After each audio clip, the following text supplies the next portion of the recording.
Ititinda na nga namin dito nga sa coffee shop nga namin yung nagtitrending nga na chocolate bar nga ngayon sa Dubai. Talagang hindi nyo na kailangan nga pumunta ng ibang bansa para matikman lang yun kasi nandito na nga siya sa coffee shop namin. 8:30 na nga to ng gabi nung pumunta na nga ako dito nga sa coffee shop nga namin kasi magsasara na nga to at ito na nga yung oras ko para nga gumawa nga nung bago namin ititinda dito sa coffee shop namin. At talaga namang lahat nga ng ingredients na kailangan ko nga dito nga sa gagawin ko nga na bago namin ititinda sa coffee shop nga namin ay talagang daladala ko na. Sobrang nga kasi nagtrending nga yung video ko nga nung nakaraan nung gumawa nga ako nitong chocolate bar na to na talagang sobrang nagtitrending nga sa buong mundo. At habang nagbabasa nga ako ng mga comment bigla ko nga nabasa to at sinasabi nga dito na itinda ko na daw sa coffee shop nga namin itong nagtitrending nga doon na chocolate bar sa buong mundo para hindi na nga daw nila kailangan pa pumunta ng ibang bansa. At dahil nga alam ko na nga kung paano nga gumawa na talagang meron din ako mga ingredients nga dito sa bahay na mga natira kaya naman gagawin ko na nga yun para nga maitinda na nga namin dito sa coffee shop namin. At mukha nga na ako yung kauna-unahang magtitinda nga nito sa buong Pilipinas kaya talagang sobrang excited ko na nga na magawa to at maitinda ko na dito sa aming coffee shop. Kaya talagang pagdating ko pa nga lang dito ay talaga sinimulan ko na agad ng paggagawa kasi medyo maproseso nga to ng konti. Hinati-hati ko nga lang itong katayfi nga na to na maliliit nga na piraso tapos inilagay ko na nga sila dito nga sa lutuan na merong ang butter kasi tutustahin nga natin sila. At talaga namang ito nga yung pinaka-favorite ko nga na part kapag nga ginagawa ko yung sobrang trending na chocolate bar ngayon sa buong mundo kasi talagang bangung-bango ako dito nga sa katayfi. So ito na mukhang okay na to. Pwede na natin siya ilagay dito sa bowl tapos magsasamahin na natin sila ng pistachio spread. Ito na talaga yung magiging palaman. Amazing!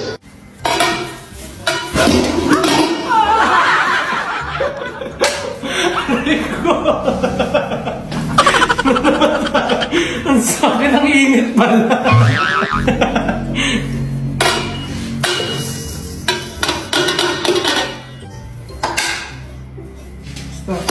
So maglalagay na tayo ng mga pistachio.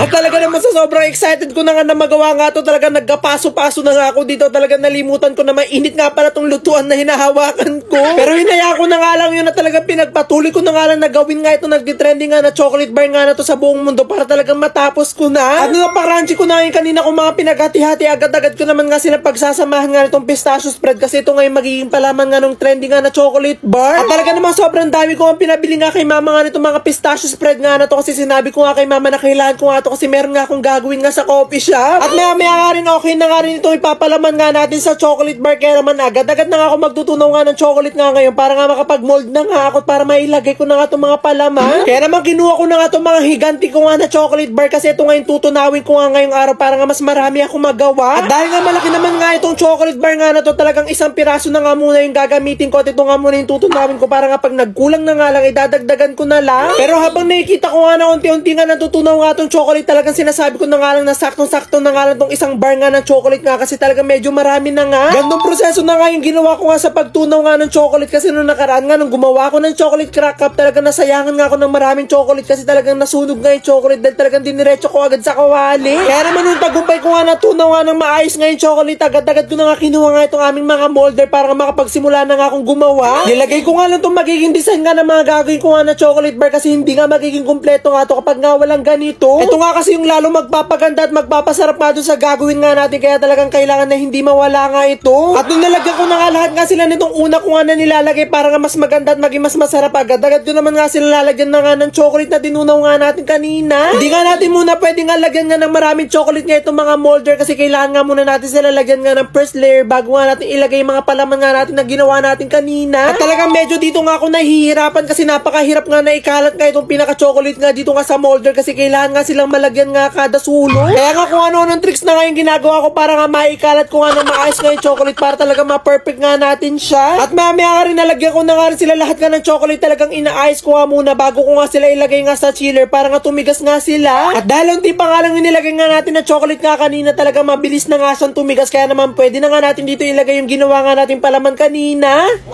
Ayan, so ito na nga matitigas na nga itong ating mga ginawa nga sa unang layer natin. So pwede na natin siya palamanan. natin. Ito yung pinaka magpapasarap dito. Dito na nga ako sa part nga na to, medyo na-excite kasi talagang malapit-lapit na nga natin matapos nga itong sobrang nagtitrending ngayon sa buong mundo na chocolate bar. Kaya man nung tumigas na nga itong una nga natin mga nilagyan nga ng chocolate, ito na nga yung hudyat para nga lagyan nga natin sila ng mga palaman. At talaga namang sulit na sulit nga yung mga bibili nga na itong aking mga unang ginawa nga na chocolate bar na trending nga sa buong mundo kasi talagang hindi ko nga sila titipirin nga sa palaman. Kita-kita nyo nga dito nga sa video na to na talagang hindi ko nga sila tinitipid nga sa palaman kahit nga malugi ba sa worth it nga yung mabibili nga ng unang magiging customer ko. Yan! Finally! So ito na lang yung natira natin na palaman. Yung makikita nyo, sobrang dami niyan. Talaga unti na lang yung natira. Bibigat mo, bibigat. Hindi to tinipid ha? Sobra to, sobra sa palaman. At dahil nalagyan ko na nga sila lahat nga ng palaman, ito na nga yung huli ko nga na ilalagay nga dito. Talagang lalagyan ko na nga sila or tatapalan ko na nga sila nitong tsokolate. Pagkatapos ko nga sila matapalan nga ng tsokolate, agad-agad ko na nga sila nilagay nga dito nga sa chiller para nga tumigas na at makita na nga natin yung result. Dito nga ako sa part nga na to pinaka-kinakabahan kasi dito mo na nga malalaman kung talagang perfect ba yung nagawa mo nga na ganito. At talagang hanggang ngayon nga hindi ko pa nga rin alam kung magkano nga yung ipipresyo ko nga dito kasi ito palang mga ginagawa ko nga na to yung nagkakahalaga sa ibang bansa ng 5,000 pesos to 10,000 pesos. Nabasa ko nga lang yun sa comment nga nung gumawa nga ako nito nung nakaraan na talagang nagulat nga rin ako doon sa presyo. Pero syempre hindi naman nga natin ititinda or ibibenta nga itong mga ginawa ko nga na yun na ganun kamahal kasi talaga wala talagang bibili nito.